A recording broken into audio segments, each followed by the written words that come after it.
వీఆర్ఏలు ఆందోళన కొనసాగిస్తున్నారు. ఇప్పటిదాకా కూడా మినిస్టర్ క్వార్టర్స్ను ముట్టడించారు. కొన్ని వేల మంది అక్కడికి చేరుకున్నారు. తమకు గత ప్రభుత్వం ఇచ్చినటువంటి జీవోల ఆధారంగా గత ప్రభుత్వం వాళ్ళ సంక్షేమానికి ఆలోచించింది. మానవీయ కోణంలో 81, 85 జీవోలు తీసుకొచ్చింది.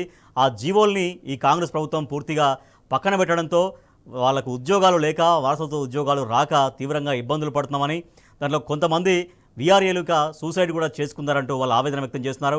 గత 12 నెలలుగా ప్రభుత్వం చుట్టూ, అధికారుల చుట్టూ, రెవెన్యూ మంత్రి చుట్టూ తిరిగినా కూడా ఫలితం ఏమాత్రం కనిపించలేదు. మంత్రిని కలిసేందుకు కూడా అవకాశం రాలేదు. మా సమస్య ఎవరూ వినలేదు అంటూ వాళ్ళు తీవ్రంగా ఆవేదన వ్యక్తం చేస్తూ వాళ్ళ సహనం నశించి ఇక ఏకంగా మినిస్టర్ క్వార్టర్స్కు ముట్టడికి ఇవాళ పిలుపునిచ్చారు. సో దాంట్లో భాగంగా దాదాపుగా 2000 మంది వీఆర్ఏలు అక్కడికి చేరుకున్నారు.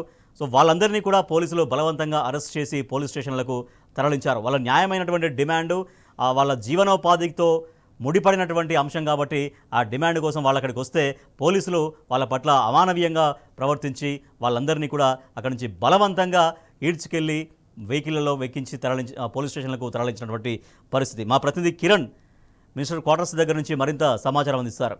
రైట్ కిరణ్, వీఆర్ఏలు మనం చూసాం, ఇందాక మీరు మాట్లాడిస్తున్నప్పుడు కూడా వాళ్ళ మాటల్లో ఆవేదన కనిపించింది. వాళ్ళ న్యాయమైన డిమాండ్ ఎంతవరకు మనకు అర్థమవుతుంది.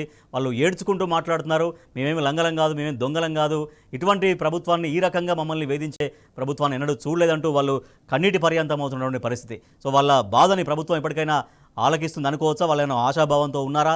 ఇప్పటికైనా ప్రభుత్వం కదులుతుంది అని ఏమైనా అనుకుంటున్నారా వాళ్ళు ఏమన్నా?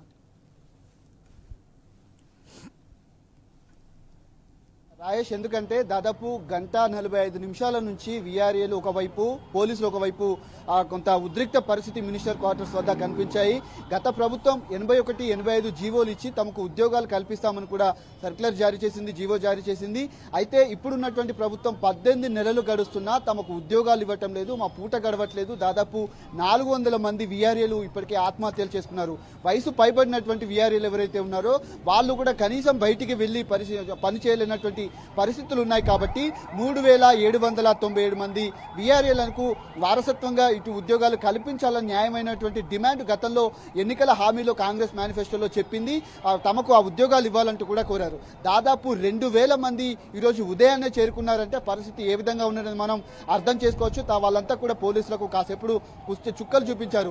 ప్రైవేటు వాహనాల్లో, ఇటు సాఫ్ట్వేర్ కంపెనీలకు వెళ్లేటువంటి ప్రైవేటు వాహనాల్లో ఉద్యోగులందరినీ కూడా దింపి ఉన్నటువంటి వీఆర్ఏలందరినీ కూడా అరెస్ట్ చేసి పోలీస్ స్టేషన్ కు తరలించారు. అందులో మహిళలు ఉన్నారు, వృద్ధులు ఉన్నారు.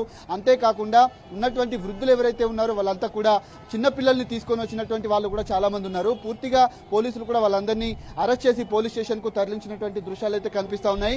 వీఆర్ఏలకు సంబంధించినటువంటి డిమాండ్లు ఏవైతే ఉన్నాయో వాటన్నిటి కూడా ఖచ్చితంగా పరిష్కరించాలి, మా పూట కూడా గడవట్లేదంటూ కూడా గుండెలు బాదుకుంటూ వాళ్ళంతా కూడా ఏడ్చినటువంటి దృశ్యాలు మనకు కాసేపటి క్రితం అయితే కనిపించాయి. ప్రస్తుతం ట్రాఫిక్ కూడా క్లియర్ చేయడం జరిగింది. ట్రాఫిక్ కూడా సాఫీగా కొనసాగుతుంది కాబట్టి ఉన్నటువంటి వీఆర్ఏలందరినీ కూడా పోలీస్ స్టేషన్ కు తరలించారు. దాదాపు 1000 నుంచి 2000 మంది మధ్యలోనే వచ్చారు. జిల్లాల వ్యాప్తంగా కూడా పెద్ద ఎత్తున అరెస్టులు కూడా కొనసాగే. వీఆర్ఏలందరినీ కూడా అరెస్ట్ చేసినటువంటి దృశ్యాలు కనిపించాయి. 3797 మంది ఉద్యోగులు ఎవరైతే ఉన్నారో వాళ్ళందరినీ కూడా ఖచ్చితంగా ఉద్యోగాలు కల్పించాలంటూ వాళ్ళంతా కూడా కోరుతా ఉన్నారు. ఆ ఒక్క న్యాయమైనటువంటి డిమాండ్ ను ఖచ్చితంగా అమలు చేయాలి. అది అమలు చేసిన తర్వాత ఉన్నటువంటి పే స్కేల్ ఏదైతే ఉందో ఆ పే స్కేల్ ను కూడా అమలు చేయాలంటూ కూడా వాళ్ళంతా కూడా కోరుతా ఉన్నారు. ఈ నేపథ్యంలోనే వీఆర్ఏలకు సంబంధించినటువంటి అంశంలో కూడా చాలా మంది పోలీసులు కూడా ఇక్కడ మోహరించినటువంటి దృశ్యాలు అయితే మనకు కనిపిస్తా ఉన్నాయి.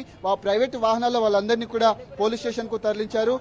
మహిళలతో పాటు చిన్నపిల్లలు తీసుకొని వచ్చినటువంటి తల్లులు ఎవరైతే ఉన్నారో వాళ్ళంతా కూడా ఆగ్రహం వ్యక్తం చేసినటువంటి పరిస్థితులు ఉన్నాయి.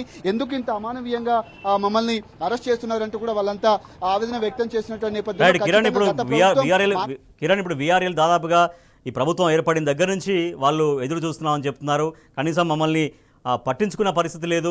రెవెన్యూ శాఖ మంత్రి దగ్గరికి ఎన్నిసార్లు వెళ్ళినా కూడా మమ్మల్ని కలవలేదు. మాకు అట్లీస్ట్ ఒక నమ్మకం, ఒక భరోసా కూడా ఇవ్వలేకపోయింది ప్రభుత్వం అంటూ చెప్తున్నారు. వాళ్ళు వాళ్ళ బాధ చాలా తీవ్రంగా వ్యక్తం చేస్తున్నటువంటి పరిస్థితి. అంటే ప్రభుత్వం ఊహించలేదా ఈ స్థాయిలో ఇక్కడికి వస్తారు, దాదాపు ఒక 1000-2000 మంది దాకా ఇక్కడికి వస్తారు, ఇక్కడ ఆందోళన చేస్తారు, ధర్నా చేస్తారు అన్నటువంటి ఈ స్థాయి నిరసన, ఈ స్థాయి ఆందోళన ప్రభుత్వం ఊహించలేదా వీళ్ళ దగ్గర నుంచి? ఖచ్చితంగా ఊహించలేదనే చెప్పాలి. ఉదయం ఉన్నటువంటి వీఆర్ఏలకు సంబంధించినటువంటి అంశంలో కూడా వాళ్ళందరూ ఎవరైతే ఉన్నారో ఉదయాన్నే దాదాపు కేవలం ఒక 10 మంది పోలీసులు మాత్రమే ఉన్నారు. పెద్ద ఎత్తున రావడంతో ఉన్నటువంటి పోలీస్ స్టేషన్లో ఉన్నటువంటి పోలీసులందరినీ కూడా ఇక్కడ మోహరించినటువంటి పరిస్థితి. మంత్రి పొంగులేటిని ఇప్పటికే చాలా సార్లు కలిశాము, కానీ ఆ మంత్రి పొంగులేటి మాకు ఏమాత్రం హామీ ఇవ్వలేదు. వీఆర్ఏలకు సంబంధించినటువంటి చిన్న అంశం కూడా తనకు అవగాహన లేదు, తనకు ఏమాత్రం కూడా తెలియదు. రేవంత్ రెడ్డిని కలుద్దామని వెళ్ళినప్పటికీ కూడా తాను అపాయింట్మెంట్ ఇవ్వట్లేదంటూ కూడా, జూబ్లీహిల్స్ వదిలి తాను రావట్లేదంటూ కూడా ఇక్కడ ఉన్నటువంటి వీఆర్ఏలు అయితే చెప్తున్నటువంటి పరిస్థితులు అయితే కనిపిస్తా ఉన్నాయి. రాజేష్.